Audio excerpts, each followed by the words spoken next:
Hello, and welcome to Put It in Writing. These videos are intended to be an informal space to explore creative writing. Please join us this week in our exploration of songwriting and poetry. Hi everyone, my name is Susanna from the Smoky Lake Library. I wanted to create this series to encourage creative writing in a really unrestricted way. I know for most people their only interaction with writing is in school, when you have a topic or you have a word count or certain criteria that you need to meet.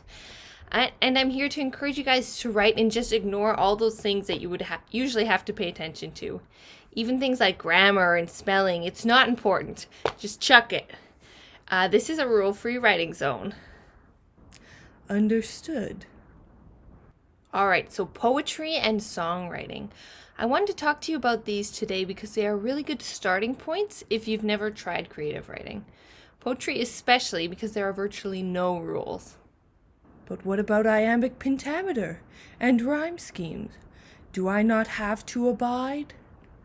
Those styles you learn about in school are just that, styles. If you decide you don't want to follow those guidelines, it doesn't make your poem any less valid. Here's an example I want you to read. Recognition by Lang Leave. I've never met you before, but I recognize this feeling. That's it. That's the entire poem. One line, love it or hate it. I do not love it, but I like it. Well, good, but that's not the point. The point is that this poem is all about emotion. She uses the fact that it is so short to actually assist her in creating that emotion of something that comes suddenly and is fleeting but familiar.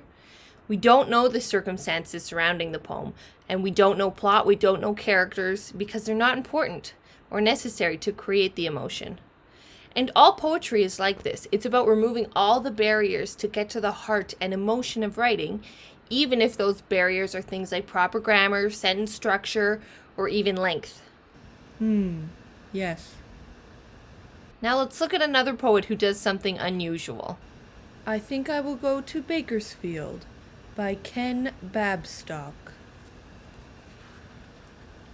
Having Ellesmeared the hardwood with drop sheets, I pulled what I could from the telescoping handle, plunged the new roller into East Texas fence line as a cabbage moth gramskied around the cage light, then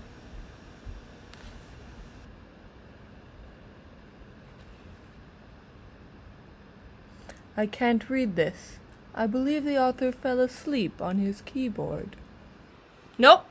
This was written this way on purpose in order to evoke the paint roller on the fence. He specifically decided to use these symbols instead of just trying to write out the sound because people cannot mimic the sound of a paint roller. But we know what it sounds like, and he doesn't just use a blank underline as he does in another poem, but a repeating symbol because that repeating helps evoke the drawn out repeating rhythm of a rolling paint roller. Ah, very clever. So that leads us into songwriting. Songwriting and poetry share a lot of similarities, and in a lot of ways, lyrics are just poetry set to music. But there are certain ways that music differs from poetry. Well, you can't put an @ symbol in a song. Exactly. You listen to music rather than read it. This adds another avenue for adding emotion to your words. I'm going to play you a short example. The song If the World Was Ending by J.P. Sachs and Julia Michaels.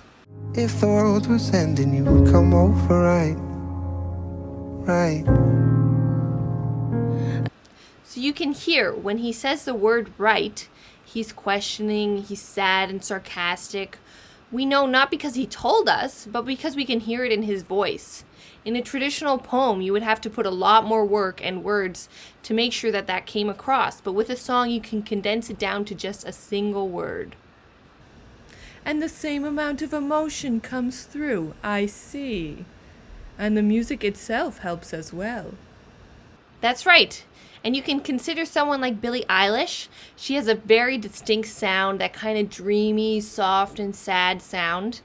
And that becomes the framework for all of her lyrics. So even a line like, I had a dream, I got everything I wanted, becomes, I had a dream, I got everything I wanted.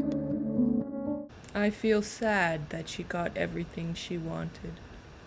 So even with the advantages that come with an audio medium, songwriting can be more restrictive than poetry. You need to consider the beat, and you'll likely want some sort of rhyme scheme. This is why rap is such a great medium if you really want to explore writing lyrics. I myself have freestyled on occasion. Rap often has a very repetitive and simple beat to build off of. You can dictate when the line break is, and the rhyme scheme is very free. You can rhyme off beat like Andre 3000 in Aquemini. That's another chapter live from home of the brave with $30, beauty parlors, baby ballers, bowling ball and parlors, street scholars, majoring in culinary arts. And you can have massive variation in phrase length like Notorious B.I.G. and Hypnotize. Said right, if the head right, Biggie there, and night. Papa been smooth since days of under rules, never lose. And you don't need to worry about using the common hard tone of rap. Think of the Living Wells' song, The Manifesto. Before I even knew what this generation was missing, I knew my life would be dedicated to giving. They said people are thirsty, and if you want to keep them living, you gotta find your wells, so grab a spade and start digging. Okay, so that is what I have to say about that. I hope this has encouraged you guys to try creative writing. If so, I would love it if you could email me your work. It's a chance to anonymously talk to someone about your writing, because I know how scary it can be to share your writing, especially if you're just getting started. I'll make sure to put my email in the description. Thank you everyone for watching. Bye! Very informative. Please like and share this video if you enjoyed it. And remember to join us in 2 weeks' time on August 27th to discuss creative writing and graphic novels. Also, don't forget about the valuable resource that is your local library, where you can find books covering all the topics we spoke about today. Thank you for joining us, and farewell.